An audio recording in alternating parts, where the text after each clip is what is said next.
Angel from Deloitte, and it's just great to see so many of you here tonight. In fact, because of strict workplace health and safety restrictions, we've actually had to turn people away, which has really reinforced that tonight the place to be is at the ASX and the crowd to be with is yourselves.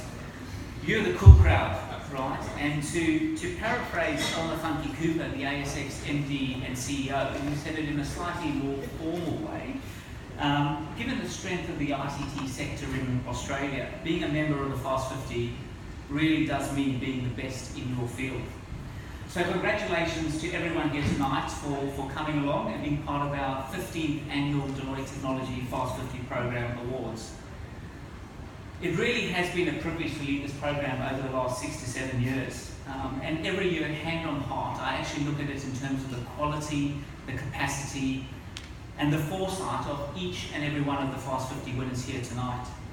Your ideas, your grasp of what the market means, your ability to really build incredible cultures in your organisation and to get your teams to execute is simply awesome. This year, the winning circle has eclipsed even last year's phenomenal growth of 3,626% from the data centre winner NextDC, one of the fastest growth rates that we've actually seen. And the list of impressive companies that haven't actually made the awards this year just makes it an even more tremendous result to get the hashtag TechFast50AU winner in 2015. So tonight, ladies and gentlemen, it really is about celebrating your successes, right, and networking. It really is about, building the connections between the great businesses here tonight, the great entrepreneurs. So I really would encourage people to meet as many people as possible. There is business to be done, there is partnerships to be created, and there is ideas to be shared, because that's really where the magic happens in this community, is where we collaborate, we network, and we share ideas. So we've got a pretty full agenda tonight. Shortly I'm going to be asking Snezza Paluzzi, who's our national partner of Deloitte Private, to say some opening words. After which I will be joined by Stuart Johnston, who heads our Technology, Media and Telecommunications practice in Australia, and Kat McMaster, who's a M&A technology corporate finance partner, for a short panel to talk about what's happening in the market and why we believe the tech sector is going to go from strength to strength. Peter Hine, the Deputy CEO of the ASX, will then come up and share some words about what's happening in the listing market for technology companies and help me hand out the leadership awards. Our sponsor, the cloud provider NetSuite Senior Director Strategic Alliance, Scott Janney, will then also say some words, but then help me hand out the Rising Star Awards. We'll then have a networking break where we'll do the countdown of the Fast 50 from the number 50 to 4 finalists. And then we'll come back and we will hear from Richard Field, who's our guest speaker tonight, about some entrepreneurial lessons from a lion. And I've heard Richard speak before. It really is a truly authentic story and lots of insights for entrepreneurs in this room. And then we'll end the evening by finally handing out the Winners Awards for the Fast 50 program for the 3 fastest growing technology businesses in Australia. Now, before I hand over to Snezza, right, I'm going to ask people just to pull out your mobile phones. We're using a very cool piece of technology here tonight called Zeetings. It's an Australian software business. If you head to the URL www.zeetings.com/Deloitte, we're going to be doing a quick poll, right? We've got 65 amazing businesses in the room, also 61 amazing businesses in the room here tonight, and we really want to get your insights around a couple of questions that we'll be linking to our panel discussion. So we know everyone's got mobile phones. Deloitte's did a mobile consumer survey, and it's confirmed that everyone in Australia pretty much has a mobile phone, and everyone pretty much wakes up and uses that phone first thing in the morning and touches it probably 30 times a day. So we're going to ask 2 times to use it as part of the awards. 1 to help us with the poll, and 2, take photos, right, and share it with the hashtag on social media, TechFast50. There's down on my left-hand side, there'll be a booth where you can actually print out your photo. So the first polling question that we'd like to ask is really around growth challenges. So people can answer that question.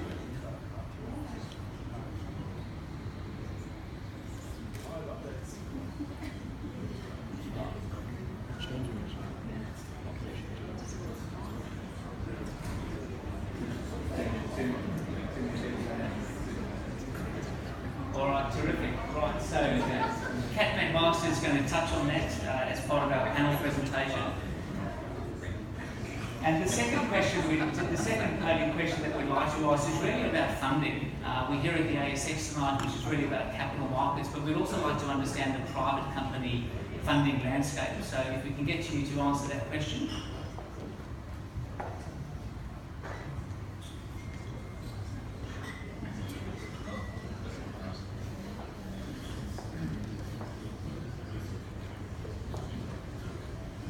Okay, terrific. All right, well, we'll touch on that as part of the panel discussion. So without further ado, I'd like to call on Sansa Paluzzi, our national partner. She's a strong supporter of the program. So, all right. Thank you, Josh. Thank you. Now, I will be brief tonight because clearly I haven't earned the right yet to actually hand out any awards. So Josh just allowed me a brief time to just do a quick welcome to you all and just to say a few words. So I won't take up too much of your time. The first thing I want to say is congratulations to all the finalists here. I know a lot of you are in different stages of your growth journeys, but you must be incredibly proud of the businesses that you've built, no matter where you are within that growth journey. We are incredibly proud to be hosting this event, as Josh said, for 15 years in a row.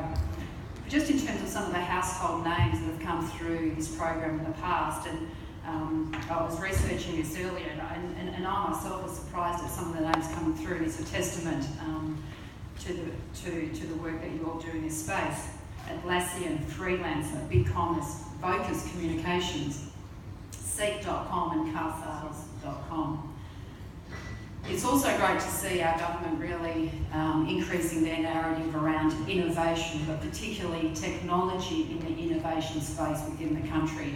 We haven't been having that debate for a very long time, and it's great to see not only the debate, but also to see it elevated in the national conversation. And I know certainly as the conversation turns about repositioning our economy and where that future prosperity is going to come from, the technology sector is going to play an absolutely critical part in that. So again, congratulations to you all for playing in that space.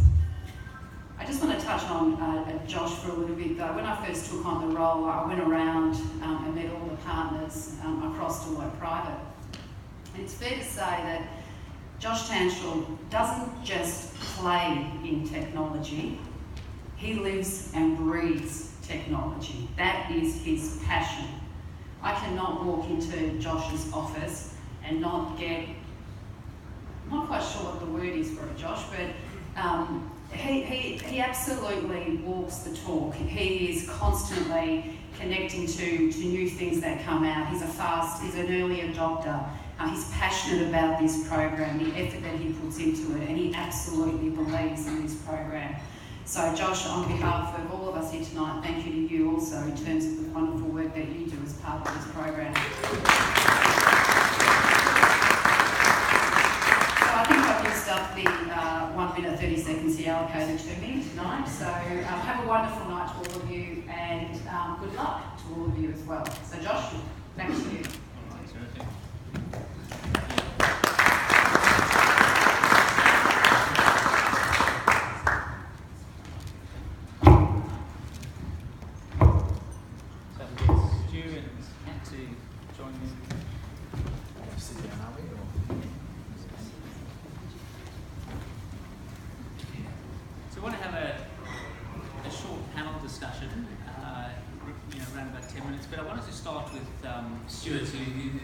Who really has a global lens in terms of what's happening in the technology space. So Stu, if you can talk to us about some of the global trends you see in technology. Yeah, sure.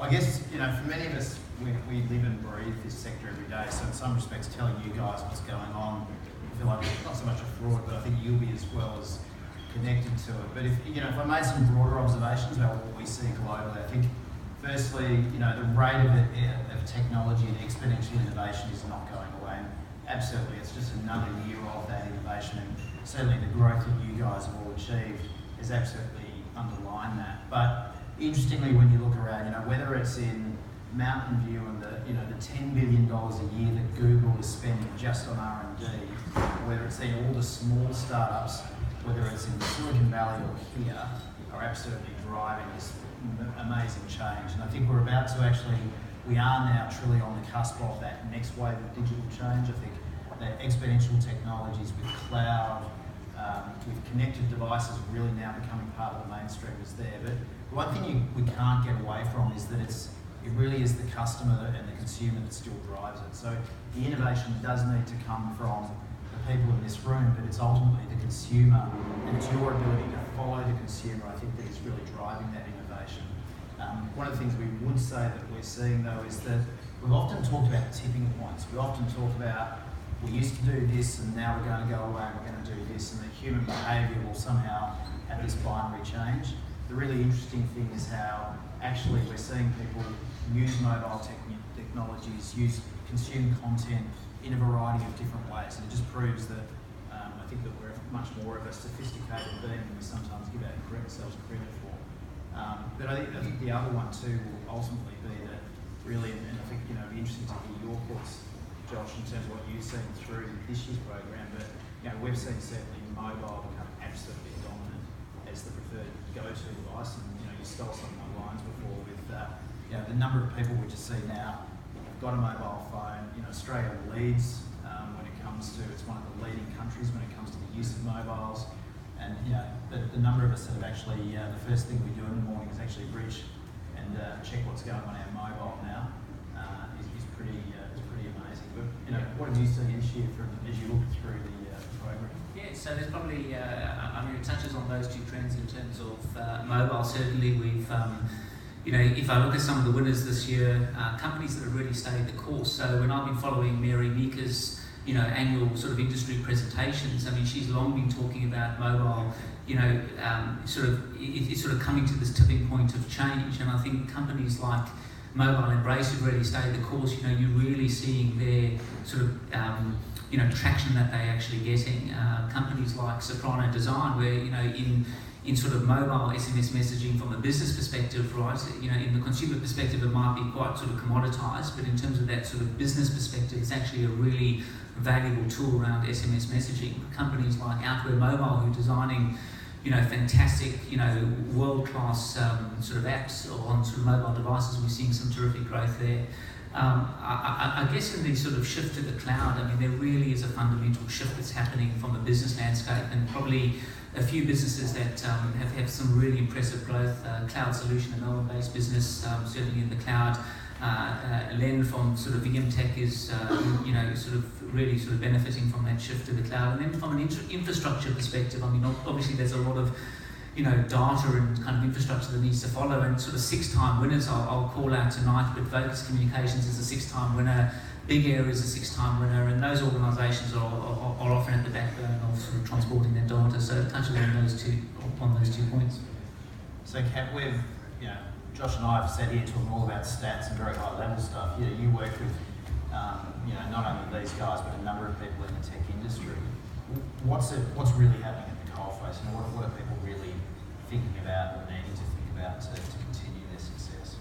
Yeah, and in fact, we've worked with some of you in this room, but we've been running workshops to help people really assess and prioritise what the opportunities for growth are, and we see common challenges coming up again and again around putting in place the right infrastructure and the right processes to support that growth. And the slide slightly stole my thunder as well, but there's 3 main challenges, and I'll spend more time on 2 than the one that no one liked. So the first one is around the talent management piece, and I've talked with some of you here tonight about how you're dramatically increasing the number of your staff in very short periods of time. And that ability to know when and where to recruit, how to remunerate your people, and how to delegate is really key. And we work with founders to look at where are you spending your time, and where do you want to spend your time, and how can we help you bridge that capability gap. And so the second theme, which no one really liked, was market focus. So we've seen it occasionally in businesses where they might be focusing, say, on the higher end of the market or the volume end of the market, and suddenly they're distracted by interest from an enterprise. And it's now the right time to start pursuing that path, and we can help them look at the factors that they might want to consider. And then the third one is really looking at your opportunities and prioritising them. You've got scarce resources, where's the best place to deploy them to get the most benefit? And putting some frameworks in so that you almost standardise that process and not only prioritise those opportunities, but actually keep track of them and have a clear path to growth is pretty key.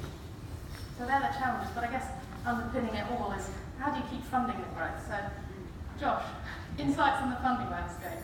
Right, so it's quite interesting, just in terms of what certainly we see from a sort of funding landscape. I mean, at the startup sort of side of the market, right, I think good companies will get funded.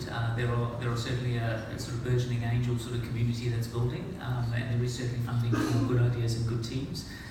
From a venture capital landscape, it's actually quite exciting. We've seen probably $600 million of new funds being established in the marketplace. You've had Blackbird just launch a $200 million fund. You've had Paul Bass's SquarePeg launch another $200 million fund. Brandon Capital has got a $200 million fund in sort of the medical and biotech sector. One Ventures has got a new $100 million fund. So I think that's really, sort of exciting. And I think the real opportunity is if those funds can actually really generate returns, because I think the historic returns in venture capital have been pretty poor, sort of back in the early 2000s. But if those funds generate returns, you're going to see institutional capital flow into the marketplace. I think the third sort of aspect is around debt, sort of funding. The banks for companies which have mature management teams, who've got tier 1 clients, who've got retained earnings. The banks actually have an appetite to fund your businesses. Last year was the first year we helped get 4 tech Fast 50 companies actually bank financing. So I think that was the first time that I've seen that. And then I think probably the most exciting thing that I've seen is from a capital markets perspective, when you look at the activity, what's been happening on the ASX in terms of the number of companies that have either backdoor listed or front door listed. I mean, there have been some significant listings in the last, sort of 12 months. I mean, Myob is a $1 billion market capitalisation. Aconex, and there's a whole range of companies that have actually tapped the capital markets, both on an initial raising but also a secondary raising. So I think there is funding out there, and I think it is improving. So which is good news for all of you. So. So I think on that note we will sort of close our short panel discussion, but I think it's a great segue into introducing sort of Peter Himes from the ASX, who's going to talk about the activity what's been happening in the ASX and help me hand out the awards to the Leadership Awards.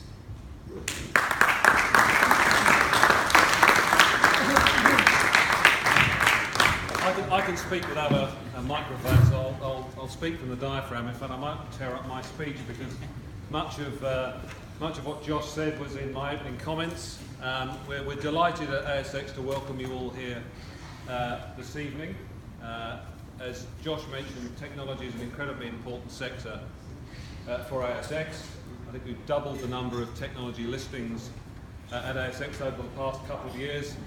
$3.3 billion raised over the last 12 months. And Josh and others have mentioned this evening many of those companies that have listed in the last 12 months, including MYOB, 3P Learning and others. So technology for us as a business, of course, goes beyond just us as a listings business. In fact, we see technology as a massive disruptor to us as an organisation anyway. So we're investing a significant amount of our own time trying to understand this sector, engaging with much smaller companies than we would have done in the past to understand how frankly the capital markets, we believe, we agree, Stuart said, we're on the cusp of a digital revolution in capital markets. That couldn't be more true, and I think we're going to see significant disruption.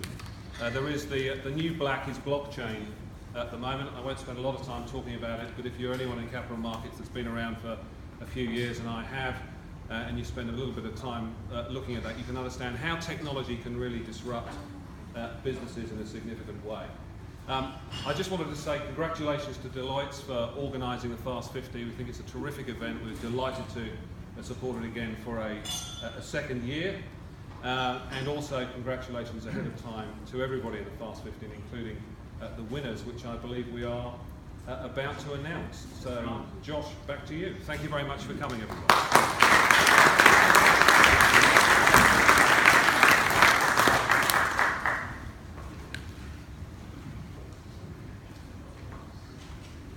So just a little bit about the Leadership Award. So in our program, we've introduced the Leadership Award, which is really profiling those leaders in the industry who've achieved more than $50 million of revenue in 2015. So that's what gets you onto the Leadership Award.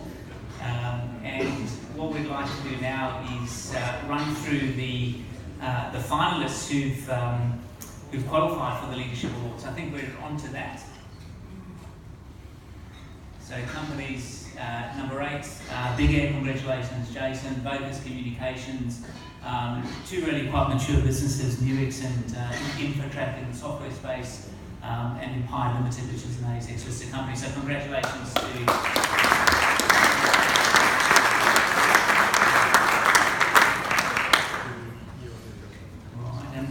now for the third finalist, if I could call up to come and receive the awards, Nimble Money.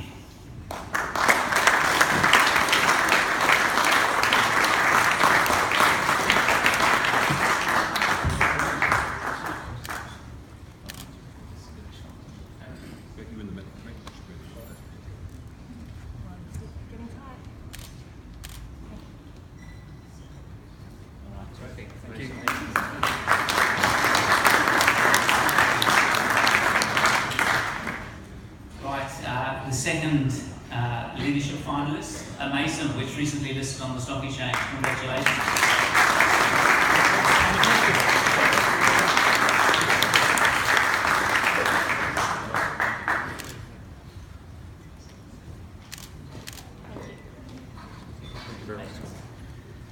All right, and for the Leadership Award winner, we'd like to get you to come up and get your award and to say a very short speech for a minute, if you can keep it to that.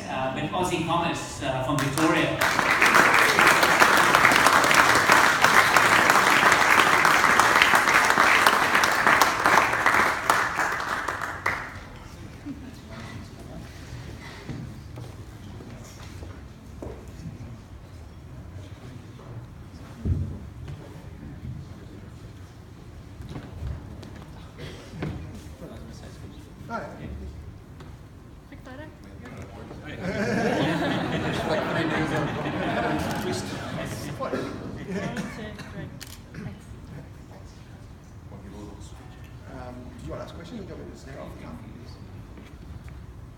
Thanks guys. It's a real honour to get this. We certainly didn't expect it, and to be such esteemed company. It's one of those things you're always happy to be on the list at all. So I'm not sure how it's judged, but thanks. And I think it's a great reflection on. We've got a team of sort of 400 now, so it's a reflection of every one of those guys to help us get where we have. Had a lot of luck along the way and some great people. And yeah, it's really flattering to get this. So thanks Deloitte and ASX and everyone else. Thanks.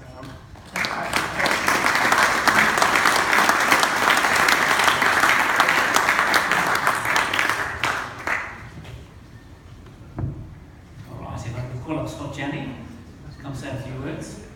Sure. Hi, mate. Thanks, Joshua. Hi, everyone. It's a real pleasure to be here tonight, and it's a fantastic pleasure for us at NetSuite to be associated with Deloitte and the ASX, supporting and rewarding innovation in Australia with some of Australia's fastest growing and most innovative companies. It's a really great platform for us to work with companies like yourselves. I know that a few of my colleagues who are here, one of the reasons we love working at NetSuite is because we get to work with companies with big ideas and big dreams about taking the fantastic ideas, the products and services that they've developed, and taking it to the world stage and beating the established players there. Because that's really what cloud technology, what NetSuite provides to our customers. It gives them that platform to be agile and be competitive on the world stage, and to make their business truly able to compete with these global players. So thank you very much, Josh and Deloitte for allowing us to participate with you. And yeah, we might announce the Rising Star winners now. Thank you. All right, terrific. Thanks, Scott. All right, I think there's no better time to have NetSuite as a as a sponsor of the program with the shift to the cloud. So, all right, without further ado, we are going to be presenting the Rising Stars. I think this is a really exciting award. I mean, these are the up-and-coming companies, the companies that don't yet have 3 years worth of sort of financial track record, but some of their growth is absolutely staggering. So these are the companies to watch. I think many of them will be part of our main program next year. So counting down the finalists from, I think there's 11. All right, so from Legal Vision, Kenton Line, Online Marketing Gurus, Your Grocer, Red Eye App, Supply Solutions, Style Runner, and Plant Miner. Congratulations to all of you.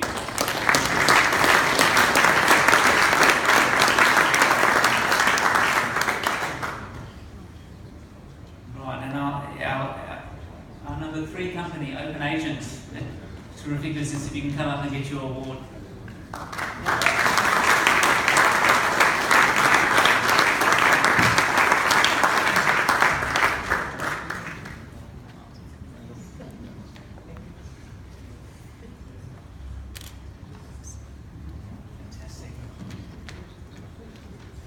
The runner-up in the Rising Star Award with 3,094% growth on Console Medical.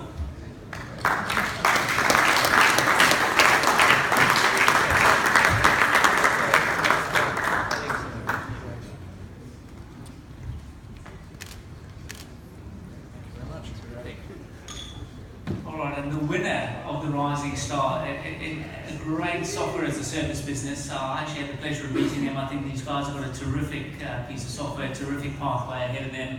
Pertora at 4,539%.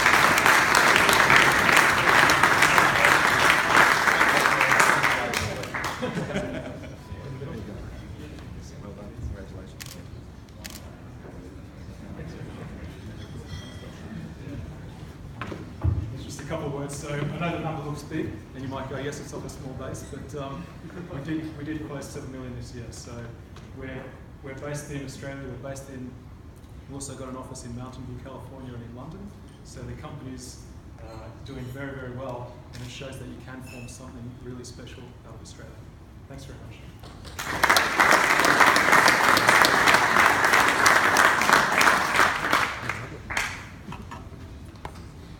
We're in the networking break, so we're going to have a break. If you can all look up on the screen, we're going to do the countdown from number 50 to number 4. There's an opportunity to, again, I just remind you, #TechFast50AU, take photographs. You can share them on social media. You can print your photos out on at the media wall on the left-hand side. So enjoy the networking. Thank you. I will, but